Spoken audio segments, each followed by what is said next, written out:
Hello everyone, this is Ether Dragon, and welcome back to another episode of Fire Emblem Heroes. So, it's water season. It's actually probably the weakest combination season of water season, which is definitely nice. I haven't done Arena Assault yet this week, but we are going to probably try to go for top 50 since I think it's pretty feasible as long as we don't get memed on RNG with the matchmaker. But here we have our janky arena squad. I've been toying around with using Effie over Sheena, or Sheena over Effie actually, because Effie has Panic Play, which can use Panic Play pretty well, which is pretty useful. I mean, technically 60 HP and stuff would be sufficient, but it's like I want to be I'm carrying too much stuff around. Basically, so because I'm running Swift Sparrow for the extra speed if we player phase and whatnot, but we'll just do some random matches here.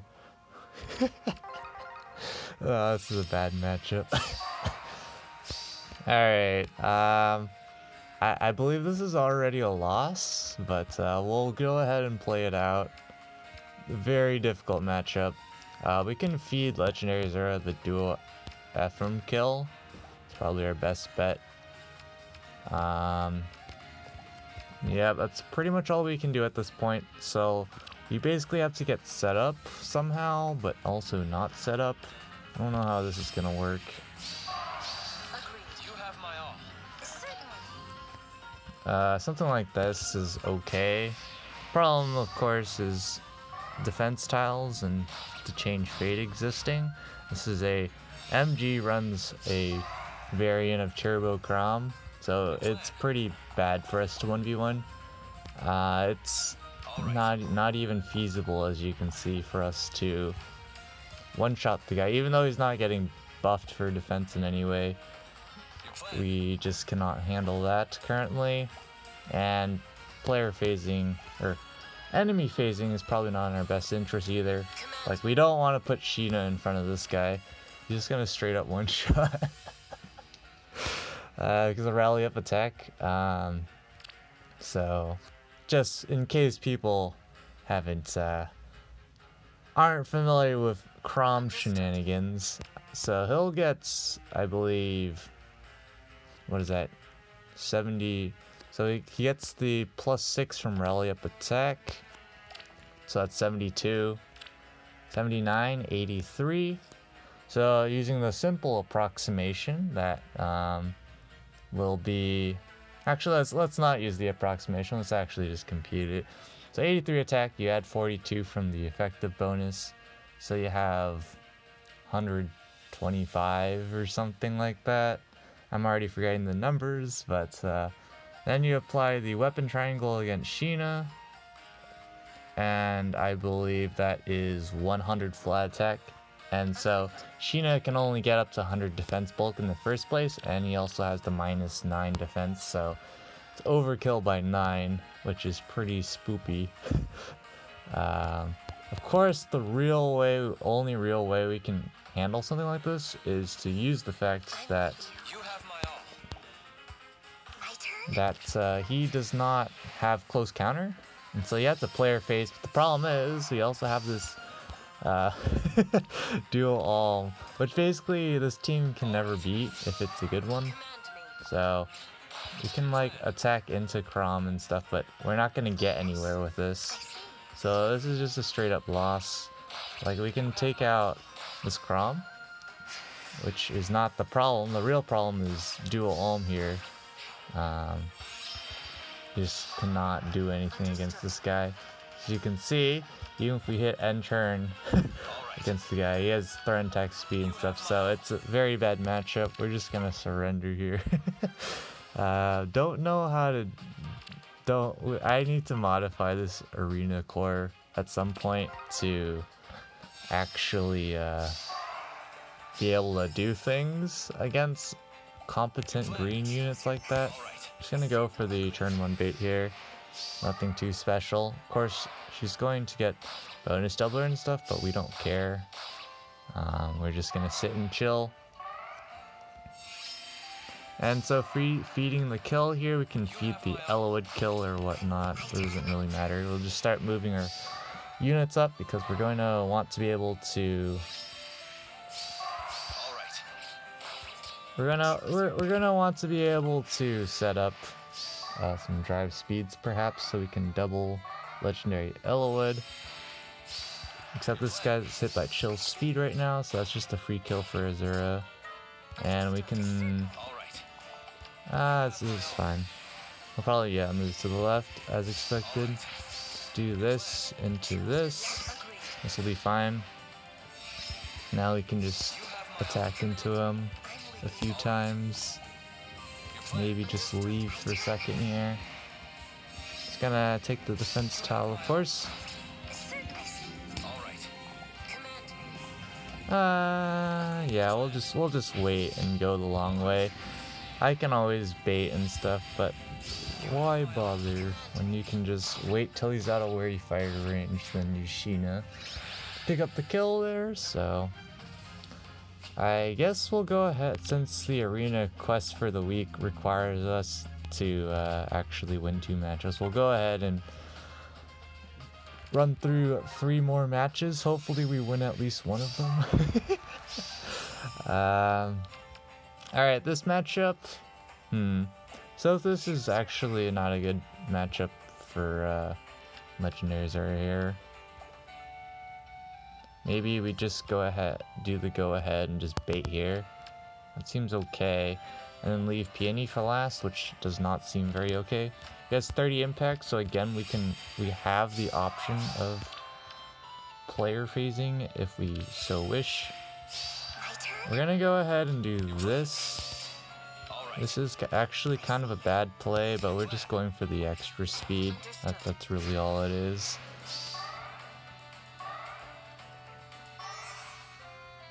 Alright, there's that. And Crom decides, and let me just break the block instead.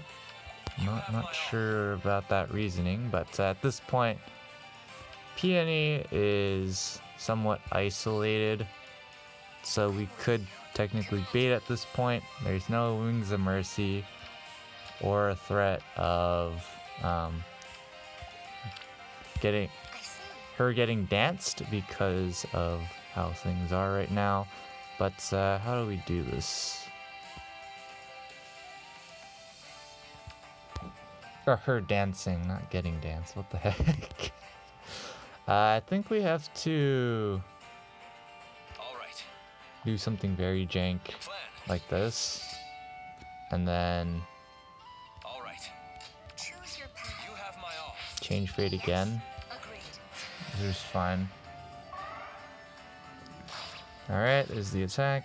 And of course, we can't double what's new in the house, but this is fine.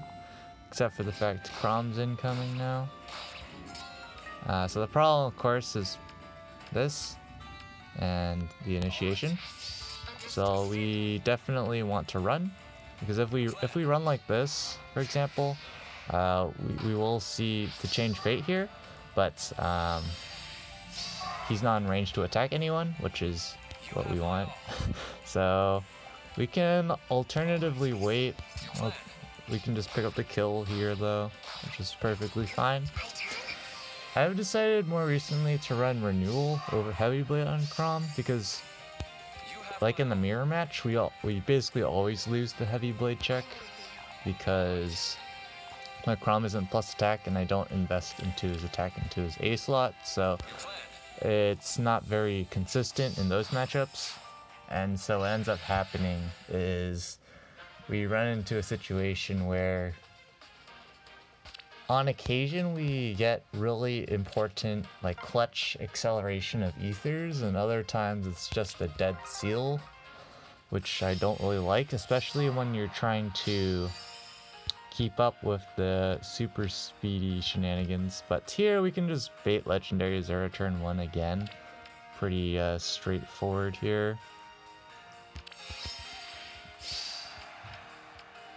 Do we want to also beat Leaf at the same time? We could just wait as well. Waiting is always an okay option on this map. It's not the greatest option, but the fact melee is going first means we're okay here. And we can force some things, but this Brave Ike's gonna be the biggest issue, of course. That wasn't obvious enough. I think since we're gonna do this, we're gonna start shifting over to this way.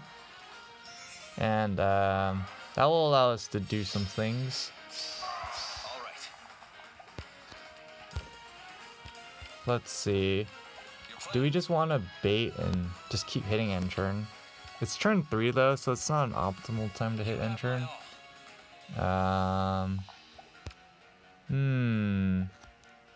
Do we want to shift back over? I guess. Let's shift back over.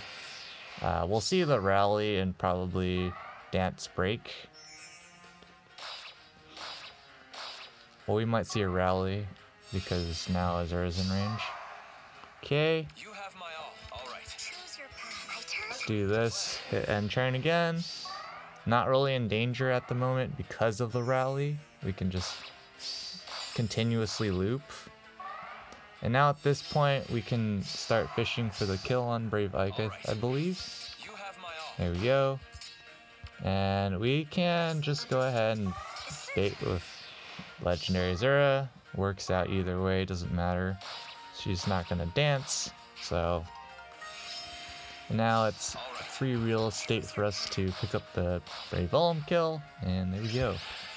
Yeah, Swift Sparrow is kind of awkward though, because I do tend to bait a lot right now in Arena with Legendary Azura. We'll see if we get a matchup like that, but it's very awkward when you bait. So here is an example where we might bait, but the problem with that is, there's some problems here. Aside from ground orders is the real problem because, for example, if we bait here, say, you know, Legendary Azura potatoes herself, we manage to pick up the round KO.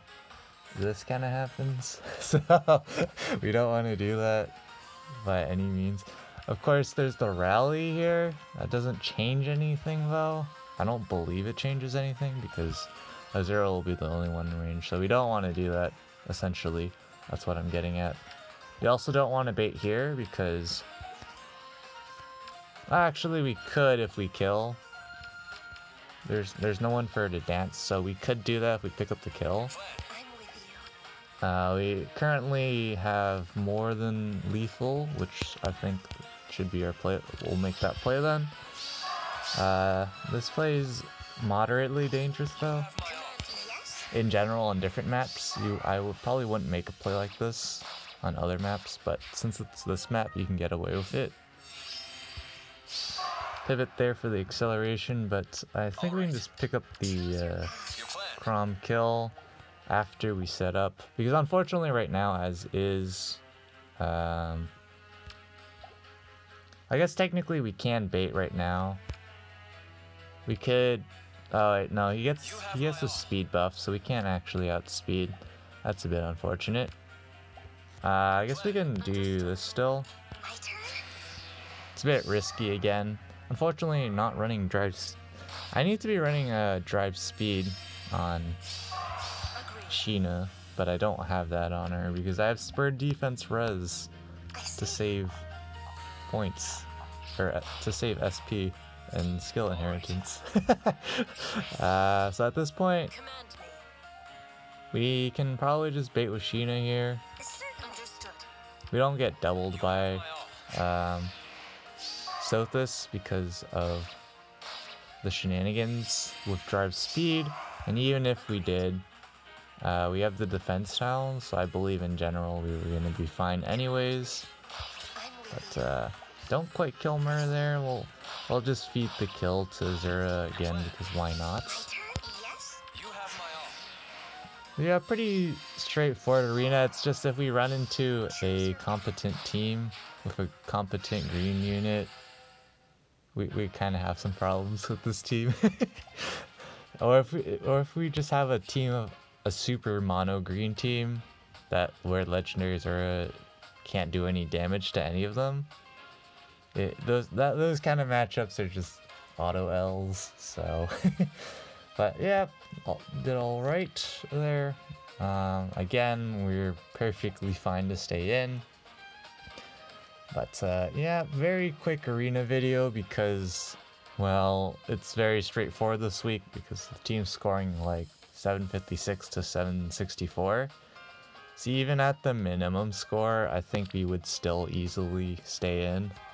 Or my minimum score, sorry. But anyways, that's going to be it for this episode. Thanks for watching. As always, this is Ether Dragon, and hope to see you all next time. Bye!